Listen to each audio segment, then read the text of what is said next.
கண்ணியத்துக்குரியவர்களே, ரமலானுடைய மாதத்தை நாம் நெருங்கிக் கொண்டிருக்கிறோம். ரமலானுடைய மாதம் நமக்கு மிக நெருக்கத்தில் இருக்கிறது.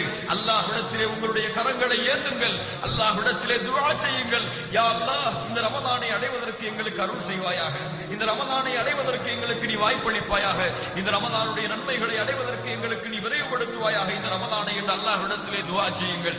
வரவேறுங்கள் இந்த ரமலானை, கண்ணியப்படுத்துங்கள் இந்த ரமலானை. கண்ணியத்துக்குரியவர்களே, ரமலானுடைய மாதத்தை போன்று அல்லாஹ்விடத்திலே கண்ணியத்துக்குரிய மாதம் இல்லை. ரமலானிலே செய்யப்படக்கூடிய அமல்களை போன்று அல்லாஹ்விடத்திலே கண்ணியத்துக்குரிய அமல் இல்லை. அல்லாஹ் ரப்புல் ஆலமீன் கடமையாக்கிய இந்த ரமலானுடைய நோன்பை போன்று எந்த ஒரு நோன்பும் இல்லை. கண்ணியத்துக்குரியவர்களே, இந்த ரமலானுடைய ஒரு நோன்பை ஒருவன் விட்டுவிட்டால் அவன் ஆயிரம் ஆண்டுகள் நோன்பு நோற்றாலும் இந்த ரமலானிலே அல்லாஹ் கொடுக்கின்ற ஒரு நோன்புடைய